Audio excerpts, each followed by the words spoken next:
Le dernier sujet, ce sera le Togo, mais avant, c'est le docteur Iou qui avait la parole sur la question des frais d'inscription très élevés.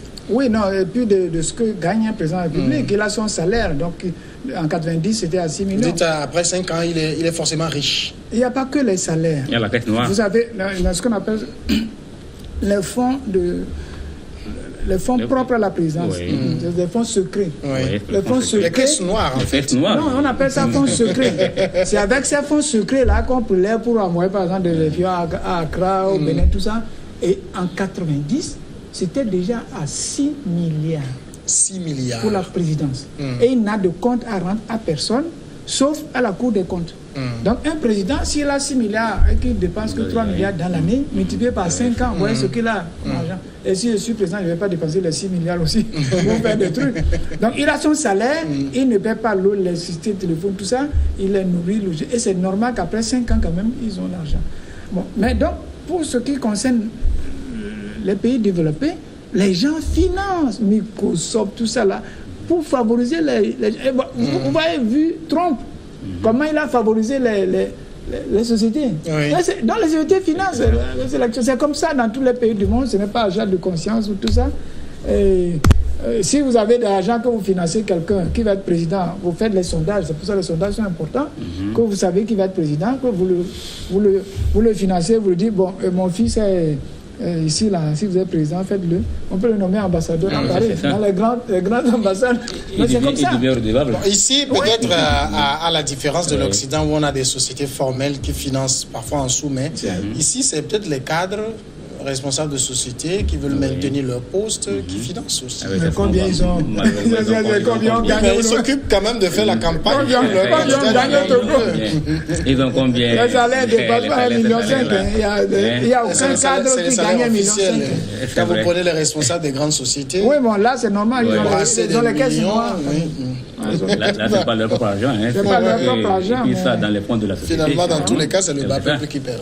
Le problème aussi, dans nos pays, particulièrement par exemple le cas du Togo, c'est difficile de voir quelqu'un qui n'est pas proche du pouvoir faire des activités et s'enrichir et dire bon, je m'engage aussi à financer l'opposition ou les jeunes qui ont des idées, tout ça là. Non, mais c'est ce que vous savez, donc c'est ça aussi, nous sommes en train de tout faire pour que ces pratiques. C'est si nous avons accepté faire de la démocratie, à moins que nous retournons au parti unique. La démocratie voudrait qu'il y ait véritablement une certaine liberté d'action. Et donc, si moi, monsieur Yu fait le choix de financer un Germain Chaussou, ce n'est pas parce qu'il n'est pas de UNI qu'on doit lui tendre une fiscalité, je ne sais pas, tout ça. Mais voilà, c'est autant de choses. Si nous sommes d'accord que les partis politiques sont financés par ce que nous disons, c'est pendant la période électorale, qu'on ne forme pas les gens pendant 5 ans, qu'on ne fasse pas la culture politique, qu'on attend pendant la période des élections. Un mois des élections. Voilà, et qu'on donne les sacs de riz aux gens, qu'on distribue 10 000, 2000, on n'en fait pas des citoyens. Vous savez, quand on donne le cas de l'Europe, en Europe, les gens prennent des dispositions. Quand ils vont pour voter, vous pouvez dire, ils votent en toute conscience. Et parfois aussi, même si les gens disent que les deux comptes sont plus ou moins transparents. Dans nos pays en Afrique, généralement, même si le chef de l'État, dans le cas du Bénin, il est arrivé, quel est le programme, par exemple, pour faire des Béninois, des citoyens politiquement, je ne sais pas, mûris. Mais voilà, donc c'est autant de choses. Donc on attend, on monte la caution à 250 millions. Donc du coup, c'est faible, ceux qui n'ont pas ces jeunes-là, il faut les envoyer quelque part. Alors que lui-même, avant d'arriver, a parlé de la question des jeunes. Mais il a été aidé par le deuxième milliardaire, Sébastien Jabon. On vous dira peut-être que c'est pour ça qu'il faut se méfier des promesses des hommes politiques. On va passer au dernier sujet, c'est le Togo, les réactions d'un mouvement dénommé les Forces Vives du Togo. Ce mouvement, donc, porté sur les fonds baptismaux il y a quelques jours et présenté le 4 septembre dernier, a présenté donc un manifeste intitulé Espérance pour le Togo. Le manifeste est bâti sur 3 objectifs. Le premier, obtenir une feuille de route plus élaborée. Le second objectif, c'est participer à l'instauration d'un climat serein qui facilite la conception et la mise en œuvre conceptuelle de la mise en œuvre consensuelle de la feuille de route. Et puis le troisième, participer à la conception et à la mise en œuvre de la feuille de route. Beaucoup d'hommes de Dieu dans le mouvement Force Vive du Togo. Germain Chaussou, ça veut dire que la crise togolaise fait des émules? Oui, vous savez que, est-ce qu'elle fait des émules, mais vous savez que c'est je venais tantôt de parler de la démocratie. Nous avons fait l'option de faire la démocratie dans notre pays. Et tous les citoyens ont le droit, même je dirais, même le devoir sacré, lorsque le pays a des problèmes, de faire en sorte que les choses puissent aller. Je crois que ce groupe-là, je crois que c'est dirigé par un grand-père. De loin, moi j'ai suivi, ils sont en train de tenter de fédérer toutes les forces, y compris les musulmans et tout ça là. J'ai fouetté, j'ai vu des organisations qui sont actives au Togo. J'ai fouetté voir si est-ce que je pourrais trouver quelques organisations proches du pouvoir pour que leur mission puisse véritablement réussir. Encore que, bon, je n'ai pas encore trouvé, j'espère. Parce que quand un homme de Dieu prend sur lui la responsabilité de faire des propositions sur la base d'un certain nombre de choses que les Togolais, avec le travail qu'a fait le docteur, ils ont fait même là, ils reprennent tout ça là. Je crois que c'est tous les Togolais qui ont voulu ces gens. Moi, j'aurais aimé, par exemple, voir des associations proches du pouvoir qui s'allient et qui, ensemble, encore faut-il qu'elles soient preneuses. Oui, bon, voilà. Et on ne va pas leur faire la coubette tout le temps si elles ne veulent pas. Oui, c'est-à-dire que leur idée, c'est de faire en sorte qu'ils l'ont dit, et ce n'est pas les élections, tout ça là. Bon, maintenant, quand vous parlez de est-ce que ça fait des éliminations, moi je ne sais pas, mais le Togo a des problèmes là. Et c'est par rapport à ces problèmes, il faut qu'on trouve des solutions. Il y a un camp qui est rigide, il y a un autre camp qui souhaite que les choses évoluent, mais il faut à un moment donné une force tampon. Si aujourd'hui cette force peut constituer la force tampon, ils ont dit qu'ils ne veulent pas des partis politiques parce qu'ils ont dit que dans leur regroupement, je crois, ils fédèrent tout le monde sauf les partis politiques. Nous sommes des formations politiques. Nous félicitons ce qui est en train d'être fait. Si ça peut permettre à ce que tous les Togolais puissent comprendre que finalement le Togo est en danger, qu'on trouve nous saluons l'initiative. Pascal Bédjéa, alors finalement c'est cette force vive là, ces forces vives qui vont apporter un semblant de solution. Non, c'est une bonne initiative. J'ai écouté le révérend père ce matin. Hier, je l'ai écouté sur Victoire FM, ce matin encore. Je rappelle peut-être pour ceux qui nous suivent qu'il sera sur ce même plateau demain. Ah, ok. Demain dans le Monde en 7. Oui. Sinon, le contenu quand même de tout ce qu'il propose, il faut dire que c'est bon. Oui, c'est bien. Mais c'est trop beau pour être vrai. C'est trop beau pour être vrai. Donc, moi, je suis un peu sceptique. C'est une force politique de plus. S'il y en a, on en crée. Est-ce que c'est politique? Ça semble plus de la société civile. Ça se bâtit sur la feuille de route, mais bon, les actions sont peut-être le débat est quoi là-bas? C'est un débat politique. Oui, c'est les problèmes politiques que nous avons. Et en tant que citoyens, je crois qu'ils ont tout le droit. Ils ont tout le droit. Voilà, c'est ce que je dis. Je ne conteste pas cela. Mais trop beau pour être vrai. Mais c'est trop beau pour être vrai. Je l'ai écouté de bout en bout. Voyez-vous, de bout en bout, est-ce que les politiques, les vrais politiques, que ce soit de la mouvance ou bien de l'opposition, vont lui laisser le champ de faire, vraiment, de mettre en œuvre vraiment. Non, nous félicitons, nous encourageons, nous félicitons, nous encourageons. Je ne crois pas. Je ne crois pas. Parce qu'aujourd'hui, moi je me dis, les religieux doivent s'atteler plutôt à réunir les politiques. Les réunir, les ateliers. Bon, eux, ils ont peut-être fait quelque chose de différent, c'est qu'ils ont exclu toute formation politique. Mais ça ne peut pas marcher. Quels sont les acteurs? Les politiques, peut-être quand on les amène, chacun vient camper sur sa position et puis ça ne marche pas. Pourquoi je dis, il a étalé leur stratégie, tout ça. La magie, c'est ça qui me fait dire c'est trop beau pour être vrai. C'est trop beau pour être vrai. Il faut être réaliste. Rien de réaliste dans tout ce qu'il a dit. Docteur, moi, je vais être très dur. Je crois que c'est du blablabla. Je vais être très dur avec le prêtre. Le prêtre est là pour faire éduquer la population, faire des incursions. Tout se joue au Parlement. Oui, mais on a vu, docteur. Je vais peut-être sur le rôle des prêtres. Oui. Vous connaissez l'archevêque Desmond Tutu de l'Afrique du Sud, qui ne s'est pas tué pendant des années. Oui, il a donné des opinions. Alors, quand on est des prêtres à leur rôle d'homélie, de monastique... Non, pas seulement.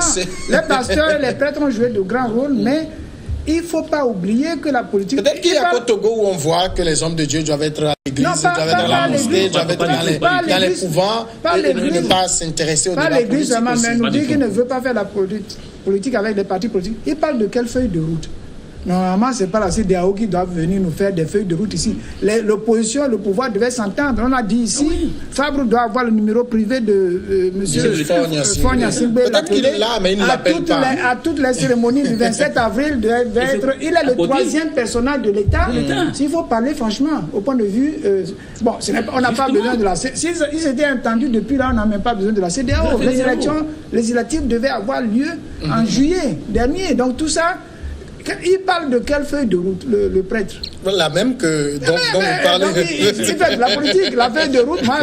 Moi, quand... Oui, mais est-ce que c'est interdit à un prêtre de faire de la politique? Non, il peut faire la politique. Il ne va pas aux élections, mais il dit, est-ce qu'on lui enlève le droit de parler du Togo parce qu'il est prêtre? Non, il peut le faire, mais dire qu'il y a déjà 116 partis politiques. Faire des mouvements par-ci, par-là.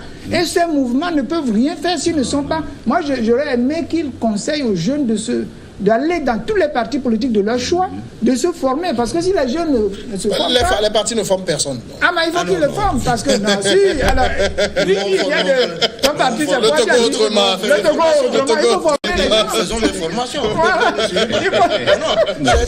C'est des choses comme ça qu'il faut corriger. Il faut former. C'est-à-dire, on fait le constat nous sommes un nouveau parti. Du manque de culture politique qu'il y a au Togo. On a dit il y a 116 partis politiques. On est entré dans le multipartisme. On est entré dans le multipartisme depuis plus de 26 ans. Et si on est encore inculte politique, ça veut dire les partis politiques ne jouent pas leur rôle. On doit le reconnaître aussi. Mais lui, il est neuf. Oui, c'est pour ça que j'ai dit. C'est pour cela que j'ai dit. Par exemple, nous, notre engagement politique, c'est vraiment pour corriger ça. Vous ne pouvez pas être dans une formation politique. Moi, je ne peux pas rentrer dans une formation politique sans savoir pourquoi je suis. Peut-être que vous n'arrivez pas à faire, c'est ça que les forces vives du Togo vont faire maintenant. C'est-à-dire éveiller. Je rappelle qu'ils veulent œuvrer pour la reconnaissance de la société civile, l'éveil des citoyens et la veille citoyenne. Ça, c'est les partis, c'est des discours creux. Ça, ce sont les partis politiques qui doivent former les... C'est parce que, Pascal Bédiès, c'est parce que c'est un homme de Dieu que vous dites qu'il est dans l'illusion, dans la rêverie? Non, parce qu'on a vu plus que ça. Les gens ont créé des partis, des mouvements ici, des associations, mais ça n'a rien donné. C'est Monseigneur Podjo qui a dirigé la conférence nationale. C'est un évêque, donc on ne peut pas dire qu'ils sont loin de la politique. Docteur, je ne vais pas vous couper la parole. Nous avons raté une occasion. Ok? Monseigneur Bariga dirigeait la commission véridique. C'était la perche qu'il fallait faire bien. L'opposition. Et c'était beau. C'était beau. C'était le canal, le cadre dans lequel on devait fondre. Au départ, cette commission a été boudée par l'opposition. Oui, c'est ça le mal. C'est ça le mal. Et après ils sont revenus. Cette opposition revient maintenant pour revendiquer les recommandations. C'est ça qui fait mal dans ce pays-là. Okay. Si l'opposition s'était jointe aux travaux de cette commission-là. Et c'était un prélat formidable. Oui, et c'était vraiment un prélat formidable. Ah, formidable. Vraiment, c'est le oui, mais celui qui est devant aussi fait partie. Oui, ils sont les mêmes. Il a fait un bon travail. Comme vous le dites, quand vous parlez par exemple des travaux de la CVG, avant les travaux de la CVG, il y a eu ce qu'on a appelé la PG. La PG, l'opposition était là. Et je voudrais vous rappeler que même c'est Maître Yonvi Agboibo qui après toi a dirigé. L'opposition était là, même si à un moment donné. Donc, le problème, ce n'est pas. C'est vrai qu'aujourd'hui, en tout cas au niveau des jeunes qui sont pas. Nous reconnaissons ce qui, dans le passé, a été les erreurs, en tout cas à notre niveau, au niveau de la jeunesse. Il y en a plein. Mais il faut. Il y en a plein. Et on continue avec les erreurs. Non. C'est-à-dire qu'il faut aussi reconnaître que le blocage. Il ne faut pas rejeter ça sur l'opposition. C'est-à-dire que c'est que oui, mais il ne faut pas rejeter ça sur l'opposition. Le docteur Iyou a été membre du gouvernement dans la transition. S'il a le temps, il va vous découvrir ce qui s'est passé. Ce n'est pas parce qu'aujourd'hui les idées ont évolué. Moi, je lui ai dit quand je l'ai rencontré, j'ai dit que j'étais au collège quand j'écoutais le docteur. Mais voilà, donc nous avons tous une chance de... Peut-être qu'on s'intéressait à la politique, on les a suivis. On a vu ce qui a été leur calvaire. Depuis 90, ce régime, nous voulons aller de l'avant. Mais si vous voulez faire le procès, il ne faut pas exclure le régime. Le blocage du Togo. Je souhaite quand même qu'on se concentre sur le mouvement et puis comment il peut c'est pour cela que il peut travailler. Comme le concitoyen, modestement, je sais qu'il est enseignant. Moi, le fait de dire non, parce qu'on n'a jamais vu, on ne peut pas, modestement, là où moi j'ai enseigné au collège, on a mis des mathématiciens de renom que nous avons dans les classes. Nous savons qu'ils pouvaient faire cette action. Mais celui qui est dernier, vous lui mettez, il trouve la solution. Non, pédagogiquement, ça peut marcher. Oui, ça peut marcher. Donc, c'est pas parce que Monseigneur Bariga n'a pas réussi que celui-ci ne réussira pas. C'est pas parce que vous n'étiez pas au devant de la politique que demain vous devenez, je ne sais pas, membre de l'UNIR et que vous prenez le devant, vous ferez la même politique. Il va réussir quoi? Non, mais... il va réussir quoi? Mais il y a aussi, docteur You, un avantage, c'est que quand on a des hommes religieux, ils inspirent plutôt la confiance. Si, ils inspirent de la confiance, mais il y a... Quand on a vu ce qui s'est passé au Congo, où l'Église s'est cantonnée, s'est immiscée carrément dans les choses, et on a vu ça a marché aussi un peu. Ça n'a pas bien marché. Il y a que Edem Kwadjo qui a fait... Il y a que notre compatriote Edem Kwadjo qui a fait un bon travail. C'est sur ça tout le monde est revenu. C'est parce que les Congolais vont vous dire. Et maintenant, les gens sont sortis dans l'église. Après la sortie de l'église, ils sont partis faire des marches. Ça s'est terminé par des catastrophes. Et là, le pape n'était pas d'accord. Le pape a dit, vous pouvez soutenir les partis politiques, mais tout se joue dans les partis politiques. Ils doivent former leurs militants. Parce que tout se joue après l'Assemblée nationale et puis après, au milieu des choses. Il y a tellement de mouvements que je ne sais pas à quoi ça sert d'en créer. Si les jeunes ne vont pas dans les partis politiques, se former. Parce qu'il faut qu'ils se forment. C'est le gros problème du Togo. On ne se forme pas. Alors, il y a eu un accord, l'APG. On a mis un premier ministre, M. Maître Agboibo, qui devait faire les réformes. Il forme un gouvernement, l'UFC refuse qu'il ne participe pas au gouvernement. Et c'est ça qui a bloqué la PG. Sinon, on aurait fait toutes ces réformes-là au moment de la PG. Donc, chacun a ses responsabilités. Le pouvoir comme l'opposition. Et c'est ce que nous dénonçons. Maintenant, quand vous dénoncez les gens, ils vous traitent. Ils ne comprennent pas. Ah non. Si vous avez le pouvoir, est-ce que vous allez le lâcher facilement? Non, la question n'est pas là. Non. Est-ce que vous allez le lâcher facilement? Oui, mais... Un pouvoir, ça ne se lâche pas. Ok? Quand on a le pouvoir, même au sein... Non, on ne démissionne pas comme ça. Oui, mais de là... Mais il faut que... Oui, mais de là avoir le pouvoir et faire de son peuple des clochards, ça ne sont pas d'accord. Non, ce n'est pas, c'est trop dit. Vous venez de Kara, n'est-ce pas? Non. Vous venez de Kara. Moi, j'ai fait Kara. Moi, j'ai été, quand je parle de Kara, cherchez-moi. Vous pouvez me dire aujourd'hui comment vit le peuple de Kara. Vous pouvez. Bon, on ne va pas faire du régionalisme. On va parler du Togo dans sa généralité. On parle du Togo dans sa généralité, du nord au sud, de l'est à l'ouest.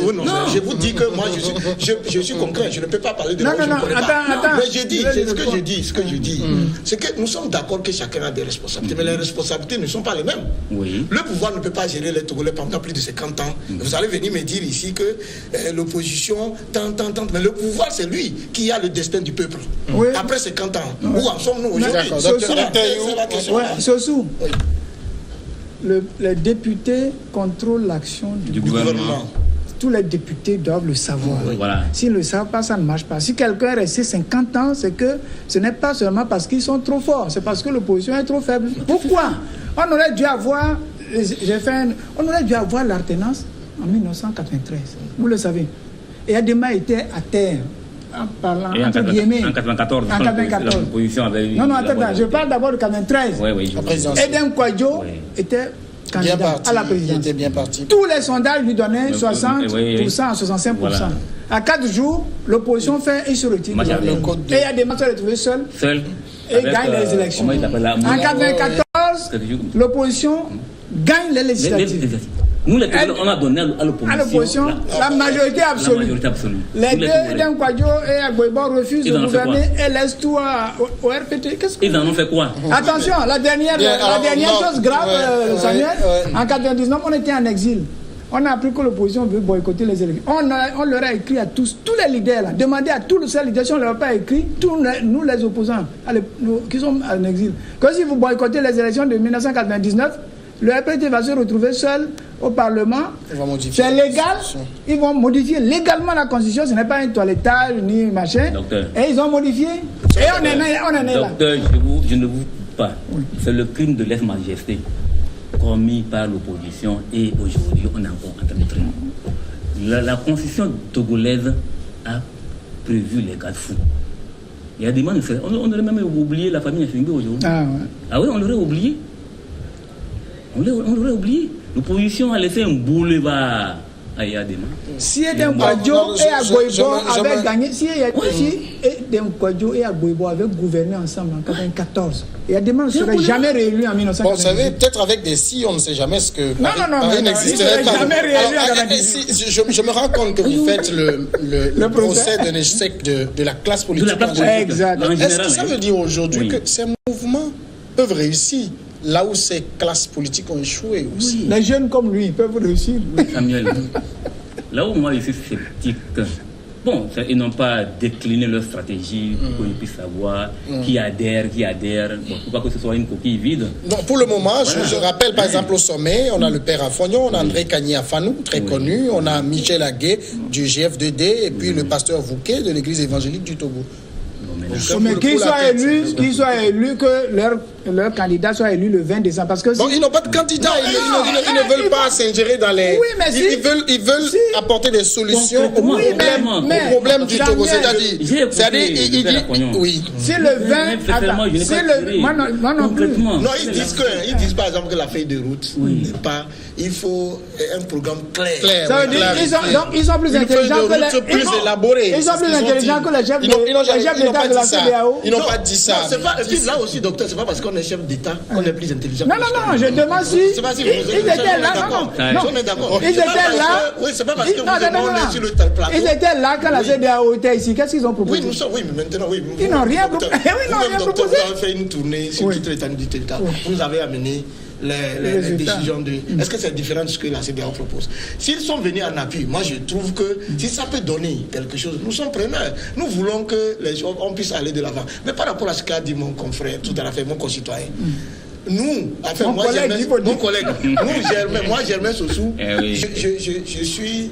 Modestement, je suis conscient des erreurs du passé. Absolument. Ça, si je vous dis... Et du présent. Oui, je suis conscient des erreurs. Et je voudrais me fonder sur les erreurs du passé pour construire le pays demain. Donc, je ne pense pas que ni moi et mes amis, des jeunes politiques, nous puissions demain faire les mêmes erreurs que vous venez de citer. Mais dans tout état de cause, nous n'oublions jamais aussi que si ce régime avait voulu, il aurait fait de ce Togo l'ordre de l'humanité. Alors, je vais aussi peut-être sur les objectifs des forces vives, vous lire cette partie. Il dit, bien que les organisations de la société civile ne visent guère l'exercice du pouvoir, elles sont conscientes que le bien-être des citoyens dépend de l'issue des élections. Voilà pourquoi nous entendons intervenir en amont par rapport à l'administration électorale pour que le processus soit juste et transparent de manière que les résultats issus des élections entraînent l'adhésion du plus grand nombre. Ça veut dire, mais pourquoi les prêtres... ils veulent intervenir dans le processus électoral, peut-être à la CENI, dans les CENI, contrôler pour avoir des élections transparentes. Mais Samuel, c'est ça que j'appelle des négreries. Les élections législatives devaient avoir lieu en juillet dernier. Qu'est-ce qu'ils attendent depuis? C'est toujours à 2 mois, 1 mois. Les élections, c'est le 20 décembre. Vous attendez 3 mois pour créer des mouvements bidons là, pour dire que vous allez... Moi, je trouve ça que c'est bidon. Parce qu'en 3 mois, vous ne pouvez rien faire. Il y a 39 préfectures. Vous savez, notre commission de réflexion, nous avons fait 1 mois plein dans les chefs-lieux des 36 préfectures sur 39. 1 mois, on a fait 1 mois. Plus l'audition. Imaginez ça. C'est une seule... Le chef-lieu, pour faire une campagne législative dans ma région, qui est l'Amour, il faut visiter au moins 15 gros villages. Et les villageois ne vous attendent pas toute la journée, ils vont au champ. C'est quand ils arrivent le soir, à 16 heures, vous pouvez les voir. Ça veut dire qu'en 15 jours, vous n'avez pas fini une seule préfecture. Alors, ça veut dire, Pascal Bédjéa, que c'est mission impossible? À 3 mois d'élection. Je suis sceptique. Non, c'est même pas sceptique. Moi, je trouve que c'est de la blague. C'est beau. Peut-être pour l'avenir. Mais pour l'enjeu qui est devant nous actuellement, puisqu'il faut aller vite. Il faut aller aux élections. Okay. Moi, j'aurais même voulu qu'actuellement, comme ça, les 4 sièges qui sont réservés à l'opposition parlementaire soient déjà là, parce qu'on ne peut pas... Non, on va finir avec vous, jamais. Non, on n'a pas. J'ai dit encore une fois, encore que tout le souhait que demain la politique togolaise puisse présenter un autre visage. Avec des jeunes. Voilà. Avec des nouveaux hommes. Là, je suis d'accord avec vous. Aussi bien pour le pouvoir. Si vous décrétez le remplacement de ceux qui sont là. Non, non. Le renouvellement est normal, il est naturel. Disons que nous, on est Dieu. Il est naturel. On peut vous céder la place. Voilà, non, ce n'est pas. On ne bouscule personne. Je crois que pédagogiquement, vous le savez. Quand vous avez un enfant, vous souhaitez que votre enfant soit meilleur que vous. Bien sûr. Si tant est que UNIR a des jeunes, tant que UNIR a des jeunes, si UNIR pense qu'ils ont fait du bien pour ce pays, UNIR souhaiterait que ces jeunes qui vont venir fassent mieux qu'eux. Voilà. Donc l'opposition également, si l'opposition est consciencieuse de l'avenir, l'opposition doit prendre toutes les dispositions pour que les jeunes qui sont de leur rang puissent être meilleurs qu'eux. Donc nous sommes parfaitement d'accord. Donc, et c'est dans les partis qui se forment, dans les mouvements. Nous sommes donc dans cette mouvement. Je rappelle que Emmanuel Macron s'est fait élire avec un mouvement. Oui, mais un mouvement. Non. Emmanuel Macron a été ministre des Finances. Oui, mais il s'est fait élire grâce à un mouvement et non un parti politique. Ça veut dire que là où les politiques ont échoué, non, si ce mouvement veut devenir parti politique, merci docteur. Merci à Germain Sossou, merci Pascal Bédia, merci à vous, merci à vous aussi de nous avoir suivis. Je vous retrouve demain dans Le Monde en 7 et à lundi pour Regard Croisé.